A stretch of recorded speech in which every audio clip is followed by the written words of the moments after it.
Pause Live, the UK's largest menopause event. Get solutions to your symptoms. Meet over 70 brands. And laugh out loud at our live stage. Plus, free taster sessions in our wellness hub.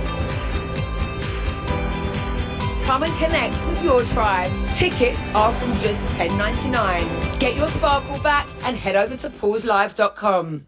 Welcome back. Welcome back to the wonderful Dr. Out. We got you back very quickly, didn't we, Anne? You did. I must have done something right. Yeah. Or wrong, depending on which way you look at it. Yeah, I'm either in trouble or not. That's right. No judgment. So, Anne, tell us, you said you wanted to talk about fatal attraction, or maybe not fatal attraction, but just attraction. Yes. I've actually written some notes down about it as well. And when I did my PhD, I had to write a paper about why human beings do the things we do and why we feel the way we feel. And one of the rabbit holes I went down was that why do we feel so comfortable when we're within like-minded people, you know, when we're in the same sorts of groups? And what I found, and this is, you know, we all know this, right, that as a species, human beings, we're a tribal species. We like to be in a group, like in a tribe. You know, we're not like a cheetah or a leopard, which is a solo fighter. We want to be within a group of like-minded people where we can live, love, share, you know, and we get our support, and we're stronger together, aren't we, as a group than opposed to just on our own.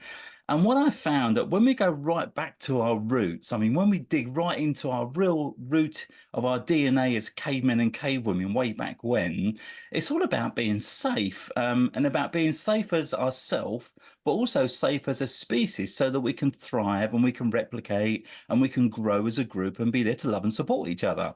So what this means is that because we're hardwired to be within a group, it means that we want to be accepted into that group. And then when we migrate that just a little bit more, that means then that actually we want to be part of this group, so we are safe and loved and all that kind of stuff. But there's always a flip side, isn't there? And all my work, I always look at the flip side of the coin. And the flip side to being like accepted as part of the group is the fear of being rejected. And when we look at that fear of being rejected, because as human beings, our strongest motivational force is a fear force. We are by human creatures. We're a fear-based species. We always do things to avoid fear.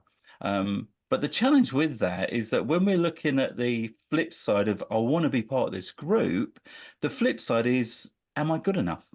Will they accept me? Will they like me? Will they love me? Will they appreciate me? Will they stand in, you know, the same team as me? Do we have the same values? And it comes back to what we started to talk about the other day, which is about being on the same wavelength, because we're all energy. It's like, you know, I don't do football, right? And probably people are going to shut me down for this. But, you know, like when football teams, you get some teams, say like Arsenal and then say Liverpool, for instance, they may play the same game. And yeah, and sure, they play for, you know, the same country. But within those teams, those supporters have got really different values and almost like a tribal warfare, really, between the two. You know, if you love one and not the other, it goes against you. So moving this forward to fatal attraction or to being attracted to people, we like to be with people where we feel at home and we feel comfortable and we feel safe and we enjoy, you know, and it's back to that same phrase I used earlier on, being on the same wavelength. So that's what it is, really. It's all about like attracts like, doesn't it? It's all about being in that same group, that where we feel safe and comfortable and doing whatever we need to do to be part of that. And that then moves on to, okay, well, I don't want to be rejected. So what can I do to be the best version of myself that I can be, to be accepted? I hope that kind of makes sense. Does that hit the point? Yeah, what was very interesting is that we had on last week, she was talking about our DNA, wasn't she, Dee? Yeah. We were talking about this yesterday. Yes. Do you remember that? About, she can tell by how what your blood types are and your DNA is, who you would be. People of similar type blood types, yeah, are attracted to each other. Yes. Well, more DNA, actually, more DNA, because they do the thing with saliva and bloods. So it's the genetics. So she said she can almost predict what sort of industry you go into or what sort of jobs you do. And so who you hang out with, really, I would think that's part of it. The tribal sort of inclination, you know? And that's very interesting, isn't it? As you said, a bit like frequency. It as well. is. I mentioned the other day as well about this guy I really follow called Professor Bruce Lipton, and he was a stem cell scientist. And what he's proven is that our emotions and our actions and our viewpoints and our biases can actually rewrite our DNA. So that suits perfectly, actually, because if we are, let's say we're a happy-go-lucky, easygoing person that doesn't really do well in conflict, we will want to be matched with similar sorts of people, don't we? We don't want to be, you know, like on the back foot with a load of aggressive people. So within our DNA, because of our molecular structure, because of how we act and react to situations, and our chemical structures within our body as cortisol and adrenaline, they do affect and recreate and rewrite our DNA. So whoever we are as a personality from an emotional point of view, we will see that footprint within our DNA. And it's exactly right what you're saying there, Dee, you know, to see that DNA within that lady that came on last week that Debbie's mentioning just now. And I can't remember her name. It began with a H, didn't it? No, Alasia. Alessia, sorry. Yeah, and what she was saying, I think, was absolutely right. You know, we do see the similarities because at the end of the day, we are just a collection of cells which do what our DNA tells us to do. Exactly. Very unromantic to think, oh my God, I'm just a collection of cells that just does what. But I think it is very interesting about, you know, because I live with so many dogs. I wonder if I have become canine. Well, do you open a cupboard and look for a tin of chum? She's sniffing. There's the answer. Yeah. It's interesting what you're saying about rejection. I mean, we need human contact, like, Yeah. But if you are rejected, ultimately that means you feel alone, and that's one of the greatest fears for all of us. I mean, hundreds of years ago, one of the biggest punishments that you could give was banishment. You were banished from your village or your town or whatever, not allowed to come back. And imagine you're then fending for yourself. There's nobody to help you, and you're completely alone. That fear is just terrible. But I think it also, you know, because we come from a world of performers, and I think there's always a fear of rejection if you're a performer. So there's this constant state of anxiety. Even when you get given a job, you think, oh my God, they're going to sack me because I'm obviously not good enough. But it's just that thing, because if you're rejected, or if people think, oh, you're not a good public speaker, or you're not a good actor, or whatever, you feel rejected, and therefore you do kind of retreat and feel isolated and alone. It's the worst. Yeah. And we then take that on as a learned behavior, don't we? Because we think, well, that's happened to me once. Well, I'm not going to do that again in case I get that same feeling again. And that is the seed of a learned behavior, which then forms into a habit, which then becomes part of our personality. And then you get afraid to do stuff, don't you? Because you're going to get hurt. Yeah. Or, you know, when you're dumped by your first love, as I was, then, you know, you sort of build up this resistance, and you think, oh, I don't know if I can do this again because it's so painful. Absolutely right. Yeah, that's exactly it's really hard. It's like, and also this Alasia said that, you know, longevity was all due to social interaction. So if you're surrounded by people, then you're likely to live longer. You know, regardless of your genetics. What did you say? If you're in a like old people who are put in a home, they might all be together in the same room, but they're not necessarily interacting with each other. The TV's on. I was about to say exactly the same thing. Yeah, absolutely. And I wonder how that works, because everybody is. It doesn't matter if people are, if they're not on the same, as you said, wavelength as you, then, you know, because they've got people from all different types. I remember my doctor told me that one of the professor that actually looked after me when I was pregnant, Professor Ian Craft, who actually worked a lot with Robert Winston, and amazing, brilliant man, was actually in a care home near here. And I just thought, how could that man have been in there? Because his intellect he would have just been put in with a whole. I'm not saying that everybody is, but just even to be with me, he was very, you know, sharp, a sharp sort of person. And I can't imagine him in a home with ordinary people that he would have been able, I mean, it must have been so strange for him. And we need that stimulus, don't we? We need that equal stimulus in a positive, challenging way as well. And you're absolutely right what you're saying, Debbie. It's like we might be in a room full of people, but unless we're in the room full of like-minded people, we can still be very lonely. And in fact, that's what happens in today's age in society, isn't it? There's so many lonely older people now. And I think it's I don't want to say the word criminal because that sounds really negative, but it's criminal. It's such a shame. At least the actors, we have actors' homes, don't we? So the actors who are in the actors' homes are actually quite happy because they're with, you know, other actors, which is where we like to be. And a lot of people who are in is it Brinswood House or Brinsworth? Brinsworth. In Brinsworth. A lot of people think they're actually doing a show, don't they, Nat? and in Denville Hall, we've got Denville Hall and Brinsworth. Yeah. Yes, they feel comfortable in each other's company. Yeah. And Natalie, what you were saying earlier on about, you know, people being sent away from their groups if they'd done something wrong. In fact, if we think about it, that was the worst punishment in the wars as well, because it was solitary confinement. Yeah. You locked people away, and that was the threat, wasn't it? You know, Absolutely. And in prison. Yeah, well, that also was what happened in COVID, didn't it? We was all sent to be isolated. We was all put in like solitary confinement, really. And I think that's where a lot of problems all stem from, is that isolation. But the funny thing is, during lockdown, Dee and Debbie created Wonderbirds. Performers, suddenly, all the actors who were out of work thought, oh, everybody's out of work, so I don't feel stressed anymore. And they started to create amazing shows like this. Actors, you know, dancers created sort of, what do you call it, dance classes for each other. They gave them free. Singers did the same, you know, and these amazing videos came out on YouTube. And I think it started an awful lot of people's new thing. I mean, look what Debbie and Dee did.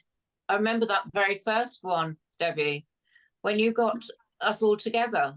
Yeah, and it was, yeah, but it was only like, let's do something like this. I think the problem that we have as performers, I'm going right off tack here, but I think because if you like, when television or when movies first started, anybody could kind of bring anything and they would just do it for the sake of it, wouldn't they? Yeah. And with television as well. And so now, because there are, you know, when you think about this one person who's head of BBC comedy, I mean, how on earth is that possible? Whereas even into the 80s and maybe the beginning of the 90s, there was always, you know, they used to do pilots, a few people used to look at them, they used to decide whether they're going to go ahead with it. And of course now it's just down to one person. So how can you have one person's view that's the whole, and that I think is why we have so many channels, Netflix, because again, they're allowing people to make programs that they can show so people can have a choice again. Also, Ant, you're thinking about doing a podcast, aren't you? Do you want to talk about it? Oh, yes. This is really spooky because this came at the same sort of time that I bumped into the Wonderbirds. And that is, you bumped into us. You didn't. You flew into our nest. Yeah, you did. When male birds fly into the Wonderbirds nest, there's a bit of a flurry, isn't there? I know. Well, I've landed. Then we tidy up the nest. I mean, Natalie's going all over with the little twigs all over and making them nice. Dee is having an arty party, and I'm just sitting there with a glass of wine, chilling, man. Best place. So I came up with this idea because, just like your podcast, I wanted to do something which engaged real people, you know, and not so much scripted, but talking about real day issues and real day challenges. And the podcast that we're going to be launching is called 3 Women and a Bloke. And it features myself and 3 women. And we're not from a celebrity status world. We're just normal everyday people talking about normal everyday problems, and how we deal with them, you know, and how we deal with like rebellious kids at school, or, you know, I'm really worried about my child's mental health and all that kind of stuff, but in a challenging way. And because we don't have to really worry about upsetting people too much, now we can be a little bit challenging, we can push the boundaries as well. So yeah, it's going to be called 3 Women and a Bloke. I love the name, and it does what it says on the tin. No, yeah, not 3 men in a boat. I was going to say. So, and have you chosen the women, or are they going to be different women? We've got two, we've got two ladies so far. We're at this time, we're looking for number 3. So we're looking for the number 3rd lady. Where else would 3 women and a bloke be? Not in the jacuzzi. In a beach hut. Oh, a jacuzzi, yeah. No, that's a bit pervy, isn't it? Yeah, it is a bit perfect. We'd have to think about Good it. fun though. Yeah. Yeah. You see, it's always the quiet ones that are the worst. She has the most innocent face. She's very do. sweet. Yeah. And then, but we know that behind that mask, I'm a saucy little number, Debbie. You are so very saucy. very. Terribly saucy. Yes. That's brilliant. I love Think that. about this and come up with some ideas. Yes, exactly. Anyway, Anne, so people can get your book. Just give it another plug again. So my book is called Quick Wake Up the Pilot, and my book is all about how we as human beings live most of our life living on autopilot, and we all tend to do what we've always done, and we always get what we've always got. You know, I mean, Debbie, you and I have had that conversation in our last episode as well. And what I do is I show people how to change what they're thinking on habit. Because if they change the input, then they can change the output. Because most people want a different change in their life, but they don't know how to change the input. And that's what my little book does. It shows people how to change the input. Debbie Arnold changes people and makes them think differently. So there you go. Send them to her. They'll be Yes, Debbie. all except for a few things. A few things. Ooh. You can, but the thing is, what I find is I can give people a key. That's what I do. I give them a key. Now, a lot of people won't take the key. A lot of people take the key and put it in the wrong lock. And the people that take the key and put it in the right lock, then excel. And I think that's it. So if you take the key, then you look around for the place to use it. And I've got a few friends of mine that have really done that. And it's exciting when a plan comes together. I just love it. I just love. Dee and I, we can't talk about it at the moment, but we came up with something extraordinary this morning before the bathroom, as it happened. We did, and I'm just thinking about that, thinking, oh my God, this is so incredible. And you are, Debbie. You're that person, and you also, I think, when you do that for people, I think it's important that that person gives you something back, which is I'm very conscious of. Well, Yeah. what are you going to give me back? Except a load of clothes that you buy from Vintage. You come over here, you don't buy them, you give them to me. Oh my God. What happens, Anne, is I get drunk in the evening and I buy Vintage, and then it arrives and half the time I don't like it, or it doesn't suit me, or doesn't fit me. So I say, Debbie, do you want these shoes, or do you want this jacket, or whatever? And I go, no, I don't. But actually, I did want something that she gave me the other day.